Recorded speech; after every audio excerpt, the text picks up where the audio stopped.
All right, guys, we're going to talk about how to feel really powerful, not only with your irons and your driver, and how to hammer the ball. So we're going to get this great lag just like we're doing with a hammer, and then we're really going to let that thing release. So you'll notice when you have a hammer in your hand, naturally, if you were to swing this like a golf club, that is naturally going to lag behind. You can see how there's an angle of lag here. I don't even have to think about that. There's no reason I would ever think about casting the club or flipping the club from the top. And then I'm letting my body rotate open until I can really smack this board square. You'll even notice when I make contact with the board, how my hand is in front of the head of the hammer, and it just feels really natural. So go ahead and practice that, grab a hammer out of your toolbox, make a few swings, and we're gonna show you how to hammer away at it.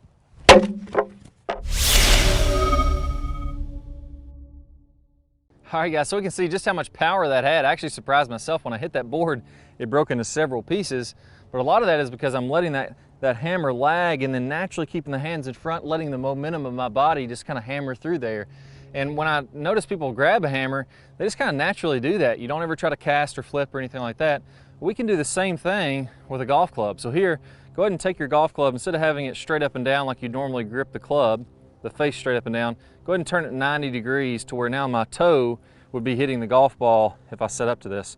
Now that kind of puts the weight really similar like we have it in the hammer. And naturally, if I make a couple swings, I want you to go halfway down and pause. You'll kind of notice it's very easy to get my hands to kind of lead the way, to get that club head to lag behind here. And then as I come to impact, it really feels good. I mean, it feels really natural and good to get this hand leaning forward. Now I have all this forward shaft lean. My body momentum's leading the way. Notice that I have to let my hips and shoulders go ahead and open up when I'm doing this. My hips are coming open toward the target. My momentum is opening up. Just like when I took that hammer, I opened up my body to get that momentum to go through. I didn't keep my body closed and then try to hammer across my body. That wouldn't be very natural. I'm letting my body clear out of the way and my hands lead the way in front of the club head. So what I want you to do is go ahead and pause in those two positions about 30 times to get the feeling for that. That's going to help to build that muscle memory. So again, halfway down, I'm pausing with some good lag here.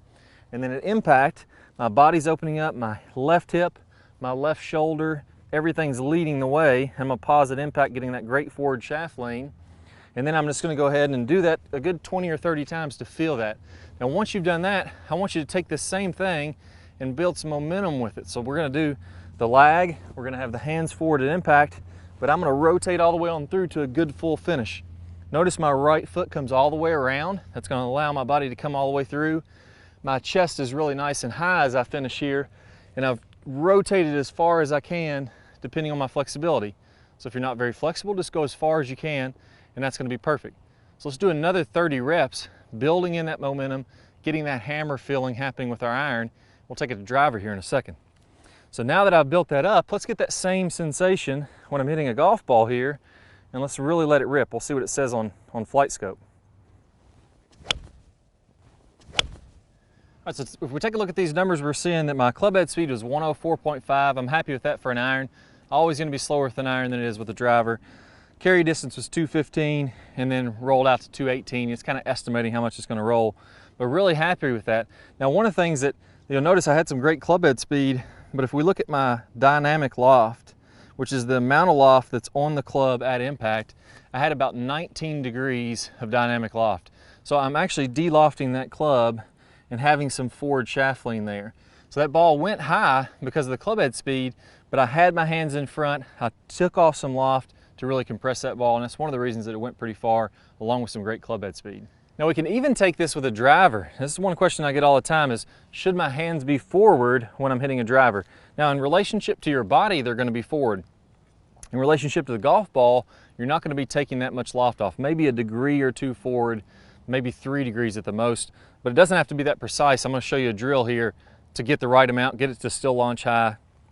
But the main thing to realize is that if I look at my spine angle at impact, PGA Tour players, I took all the major winners on the PGA Tour and I found that they're tilted away about 21 degrees at impact. That's the average. Just like in the top speed golf system, we call this a stable fluid spine. My spine angle is going to be tilted away from the target right at about 20 to 25 degrees. So you can see how my body is tilted back. Now if you look at my club, if my club was fully released, it would be kind of matching that same angle. So my body's tilted away 20, 25, my club's tilted away the same amount or tilted back that much. That's going to get the ball to pop straight up in the air. So in relationship to the tilt of your body, you actually do have some forward shaft lean. You can see if I was straight up and down, that would be like this. I'm just tilted back. And if I look at it from this way, now it doesn't look like I have any forward shaft lean. The shaft may even be leaning back. So that same feeling you had with the hammer, where you're a little bit more vertical and you feel like the hands are in front, I have that same feeling with the driver. But with the driver, I want it to get to launch high. I have a wider stance, a little bit more weight on my right, and a little more tilt away from the target, which is going to counteract that. So now that ball is going to go high. I still have forward shaft lean in relationship to my body, so it's going to be a big high knuckler. Let's go ahead and give one a rip with this driver, and let's see what I can do with it, having the same sensation of those hands leading the way. All right, hit that one pretty good. Let's see what the flight scope numbers say on that. Haven't swung too many today, so the swing speed may not be crazy high. Right at, let's see here, 119.3. Happy with that, just starting out. 298, so almost 300 yards of carry distance, 308 total distance after the roll. So I'm very pleased with that. Get those hands forward, get that hammer feeling, not only with your irons, but with your driver, and you guys are gonna hit the ball so much more solid. All right guys, so just like we talked about in this video, we have to have that great angle of lag. That's a pro secret. When you get that big angle of lag, you have so much more to release down at the ball, and your distance is just gonna skyrocket. So I've got a great preview video for you of one of my best lag drills. You can go ahead and click the card that pops up on your screen or down below in the description, and you're gonna get instant access to that lag video and start hitting it farther than you ever have before. Let's go ahead and get started. Hi guys, and welcome back. I'm Clay Ballard, and in today's video, we're gonna talk about one of the absolute worst drills for creating lag. It's a very common drill that I see. And in this drill, what we're gonna do is we're gonna set the wrist very early to create an angle of lag, and then we're gonna try to hold this throughout the swing. It's one of the worst things that you can do to build lag. I'm gonna talk about the science behind why this is the case, and I'm also gonna give you a great drill to help you improve your lag, all in this video. Let's go ahead and get started. If I do it this way versus holding that position, exact same thing happens when we're building lag in the golf swing. So what we wanna do is throughout the swing, I wanna have a very low and wide takeaway. So I'm not gonna set my wrist early at all. If you look at a lot of the top players, you look at Adam Scott, very wide takeaway, not very much wrist set at all. You look at Rory McIlroy, look at Tiger Woods. All these players are using a wide takeaway and not getting very much wrist set, so that later in the swing, as we start down, we can increase this wrist set, and we're really only gonna max out this angle of lag for a split second in the downswing. Okay, so a three-step drill here. Now, as we get started with this, I want to remind you that the fulcrum in this golf club for getting a massive amount of lag is right at the end of the golf club. This is where I want my hinge point to be.